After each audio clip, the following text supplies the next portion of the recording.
Alors je sais pas, peut-être on peut poser enfin si notre public peut poser quelques questions, si vous avez des choses à demander à nos auteurs, pour laisser le temps à Alexandre Malagovier de réfléchir à un ou deux titres. Non, je plaisante. Je veux bien donner des titres, mais... Par contre, j'avais quelque chose à répondre sur oui, bien sûr. Sur Stephen King d'Android. Moi, je trouve qu'on le retrouve pas mal, et pas seulement dans les scènes gore.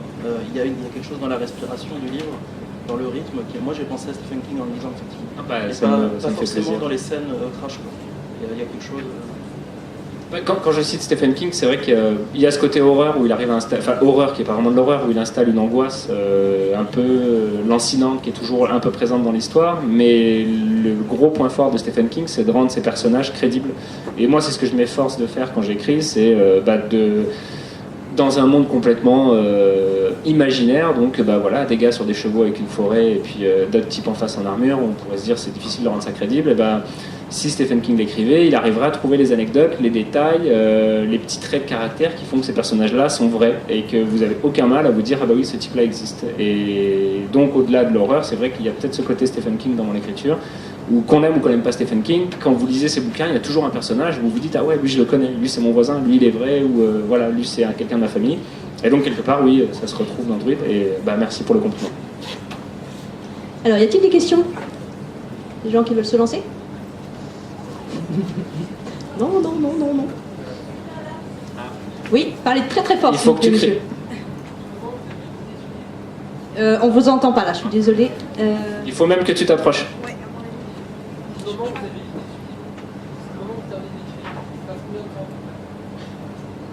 Et pour qui c'est là? J'ai pas entendu.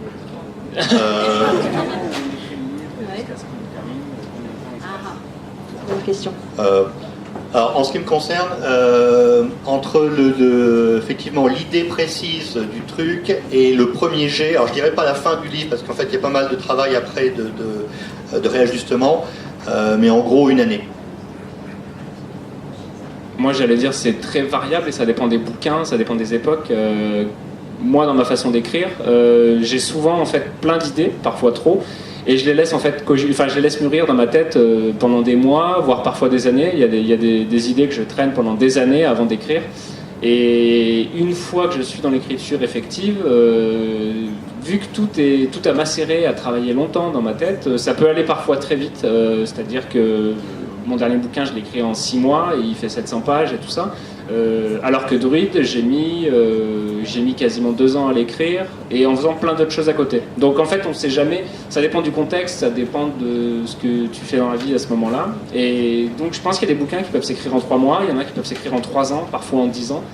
Et c'est difficile en fait d'estimer un vrai temps. Je pense qu'un écrivain entraîné, professionnel, qui est rodé justement à la mécanique de l'écriture, qui est sérieux, c'est-à-dire qu'il va se lever le matin et puis il va pas rester en slip jusqu'à midi, il va écrire vraiment et tout ça. Tu peux avoir une vraie discipline de travail et écrire vite. Et donc parfois un bouquin peut s'écrire en quelques mois. Mais d'autres fois, des bouquins exigent 1 an, 2 ans, 3 ans. C'est voilà. Du moment que tu as l'idée, l'idée en fait amène pas tout de suite un bouquin. Moi en tout cas c'est mon point de vue, et donc parfois l'idée prend du temps, plus de temps que l'écriture, et l'écriture ensuite c'est vraiment arriver à accoucher de cette idée quoi.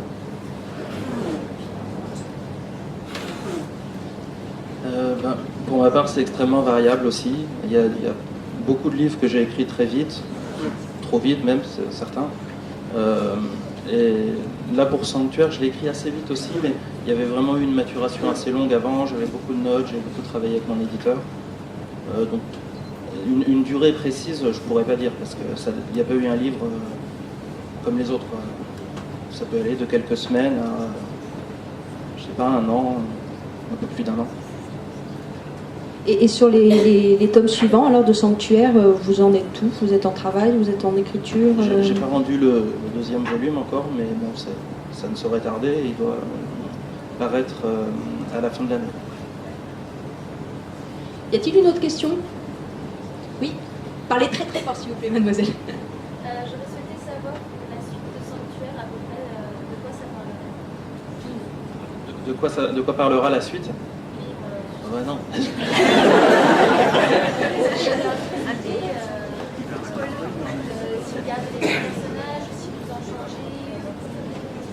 Oui, alors disons que le premier volume, c'était un peu le volume des filles, puisque c'est elles qu'on retrouve dans les points de vue principaux.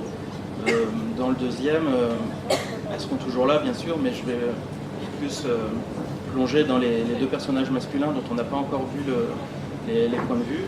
Et puis d'autres personnages des seconds rôles qu'on a seulement un peu aperçus ou dont on a entendu parler dans le premier, qui vont prendre une place plus importante aussi.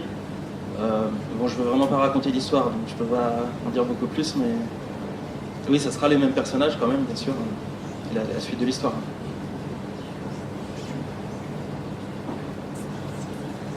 Il y avait une autre question, non? Pas loin. Ouais. Est-ce que lorsqu'on devient écrivain, est-ce que c'est forcément pour être en compétition avec les plus grands, simplement créer une sorte de communauté entre lecteurs, écrivains, et c'est simplement pour écrire pour le plaisir? Pour les filles et l'argent. Surtout en SF. En fait, c'était pour les trois la question. Alors je pense que quand on se met à écrire, pour les filles et l'argent, c'est pas vrai. Ça peut le devenir, ça peut le devenir. Quand on se met à écrire, en fait, je pense que là, je parle pour nous trois, mais je pense que c'est vraiment ça. Ça vient vraiment d'une envie, où on a ça en nous, et je pense que tous les gens qui écrivent des livres ou qui écrivent chez eux et qui ont l'envie d'écrire, ça vient vraiment d'eux, ça vient de l'intérieur. Et avant même de penser à être publié ou à vivre de sa plume ou à être comparé aux autres ou quoi que ce soit, il y a vraiment cette envie qui vient de l'intérieur et qui nous pousse à écrire, parce que quand moi je ramène souvent ça à ma jeunesse et tout ça, mais j'aurais pu jouer au foot, draguer les filles justement, faire complètement autre chose, et je voulais écrire, je voulais dessiner, et donc c'est d'abord l'envie qui nous motive, qui nous emmène en fait vers les livres, et après il y a cette envie de raconter les histoires. Je pense qu'on a tous ça, les écrivains, c'est ce désir de partager quelque chose, de raconter des histoires, de raconter aux autres ce que nous on a aimé lire, ou les histoires qu'on a aimé écouter. Et ben, on a envie en fait de les raconter à notre manière, de changer tout ça. Et donc du coup, après coup, quand on est publié, il y a les conséquences, c'est-à-dire que c'est super cool d'être publié, de pouvoir se dire qu'on est payé pour écrire des livres, qu'on va à la rencontre de nos lecteurs, et c'est une vraie concrétisation de désir qu'on a en nous et qui se retrouve tout d'un coup, c'est un bouquin avec un logo d'éditeur, avec ton nom sur la couve et tout. Et ça, pour moi, c'est un rêve d'enfant que je voulais réaliser depuis que j'étais tout petit. Et donc, aujourd'hui, je suis content de sortir mes livres et tout ça. Et je pense que c'est vraiment ça, le plus important, en tout cas pour moi, c'est de me dire, c'est hyper cool d'écrire des histoires, que des gens vont les lire, vont les aimer, ou moi il y a un truc que j'adore quand je rencontre les lecteurs, c'est quand on me dit j'ai ri et j'ai pleuré, ou quand des lecteurs me disent dis donc la fin est émouvante, j'ai versé une larme, je leur dis ça me fait super plaisir, ou quand on me dit j'ai éclaté de rire sur telle ligne ou quoi, pareil, parce que j'aime mettre de l'émotion dans les bouquins, et si en plus ça passe et si les lecteurs la ressentent et m'en font part, c'est génial, c'est pari réussi, c'est-à-dire que j'ai écrit une bonne histoire que j'aurais aimé lire, en plus j'ai fait voyager des gens et en plus j'ai provoqué quelque chose. Et donc c'est vraiment ça, moi, qui est au cœur de mon travail. Je ne sais pas si vous voulez compléter, ou Alexandre, Arnaud. Oui, je plus sois totalement le côté rire et larmes. En fait, écrire un livre, en une grande partie du temps, on va être tout seul, face à une page, à l'ordinateur. Tout le monde écrit sur ordinateur maintenant, j'imagine. Et donc ça, c'est une activité qui est assez solitaire, mais elle ne peut pas être tournée que vers soi. Le complément, c'est ensuite quand le livre est publié, c'est que les gens vont le lire. Moi, l'image que j'aimais bien, c'est un peu celle, autrefois, du conteur. Le type dans le village, autour du feu de bois, qui raconte des trucs. Et l'idée, c'est un peu ça. Quelque part, vous avez cette notion d'être quelqu'un qui va raconter une histoire qui va intéresser d'autres personnes. Et pour moi, c'est vraiment le cœur de la chose. On est d'accord que pour les filles et l'argent, c'est un peu plus délicat. Mais Stephen King, c'était ça. Mais c'est ça. Petite réponse. Oui, alors moi, c'est pas tellement l'idée d'écrire un livre qui m'excite plus que ça, mais comme j'ai vraiment envie de raconter des histoires et que je je sais pas dessiner, j'ai pas les moyens de faire un film. Le choix est vite limité. Et, j'écris des livres, mais c'est surtout une passion pour l'imaginaire et puis l'envie de raconter des histoires, quoi. La fonction de conteur, quoi, vraiment, pour le coup. Est-ce qu'il y a une dernière question? Sinon, je demande à nos auteurs quels sont leurs projets d'écriture ou autres. Une dernière question? Non.